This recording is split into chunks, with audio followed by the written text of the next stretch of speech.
All right, continuing our little adventure out here on the mountain with my friend Russ. So Russ, why did you buy this property?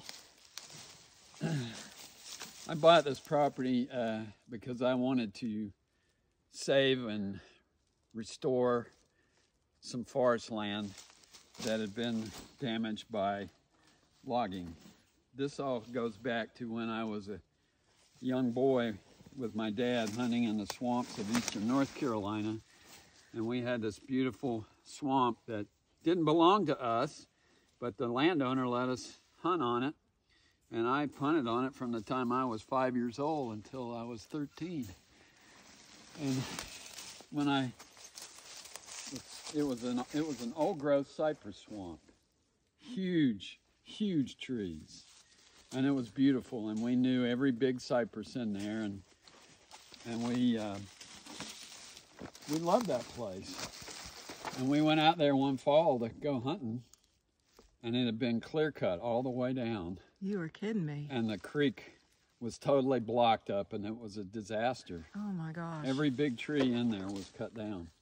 And that made a pretty powerful impression on me. It was really a very traumatic experience. No kidding. And I swore one day I was going to try to get a piece of land that had been similarly damaged and restored as best I could to the way it was before people started messing with it. But my wife and I bought this property in 1996, and it had been logged in 1994. And that's why we could afford to buy it. Number one, it was steep, and number two, all the valuable timber had been cut off of it. Yeah. And I didn't understand, living in Alaska for all those years, I never learned about how the eastern forests were being abused, like forests everywhere are abused. But differently here, the high value timber typically is cut out of a forest stand repeatedly over several logging cycles, and the lower value things like the poplars and the birches and the maples are allowed to thrive, and they basically take over, and what was originally an oak hickory forest turns into a birch maple poplar forest. And that's what I had here, and I didn't even realize it until I had a forest management plan done. It was probably around 2018 or 19, and I talked to the forester that cruised the property and wrote the plan, and he said, yeah, your property has been high grade logged probably 2 or 3 times in the last century. And so the good stuff is gone mostly. Yeah. So the chance of any of those high grade trees reseeding, if they did reseed the next time they logged it, those same species were again removed. Well, they'd cut the ones that the seed came from, Yeah. at least. But the problem is the maples and the poplars in particular rapidly took over the canopy. And so they were shading everything, and the remnant seedlings from the oaks and the hickories couldn't penetrate to the top of the forest. And as a result, they became stunted, and many of them won't ever have no potential to go for the sky. And so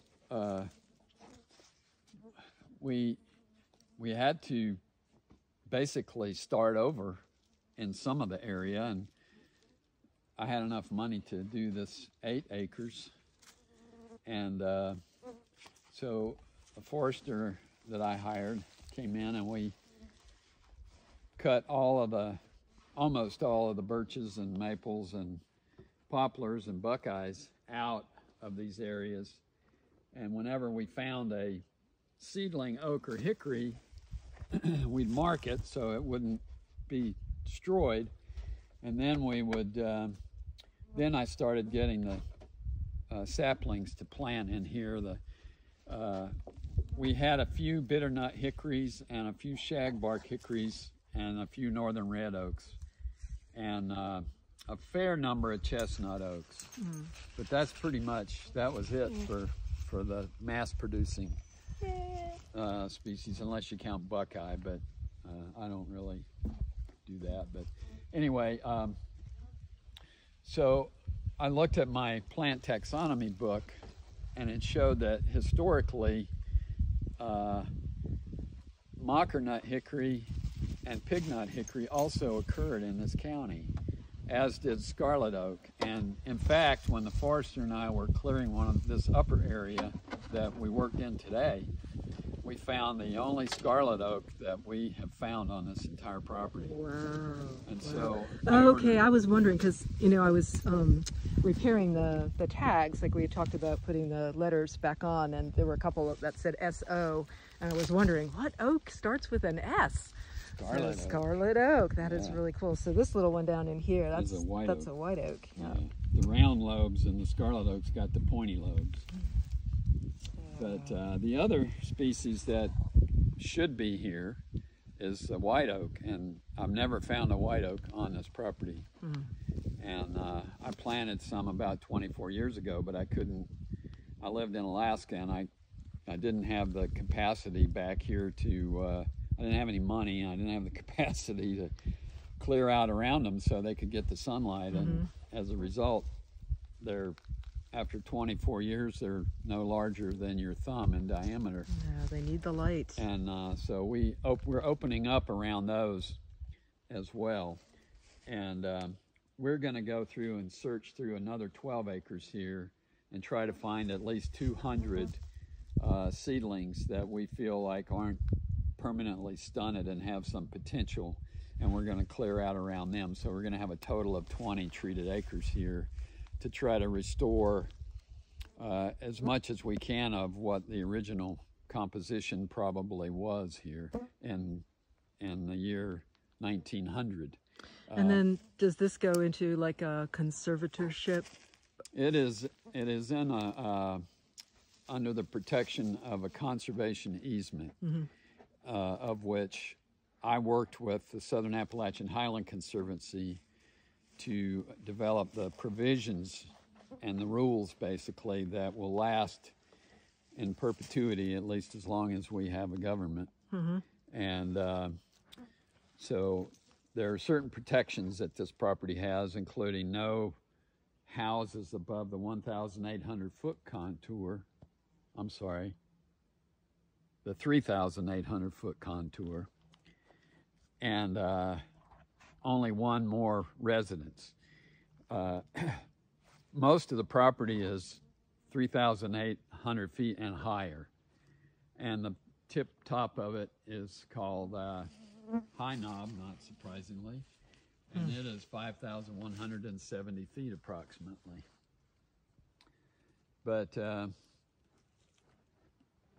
I'm going to make some additional modifications to increase the protection and ensure that these trees that we're planting today, or we planted this last winter, and we're going to plant this coming winter, are protected from logging in the future.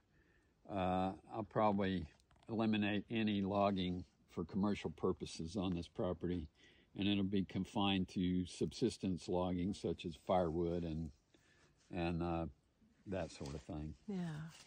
So. Well, thank you for telling me this. Yeah. Well, it's been a dream of a lifetime.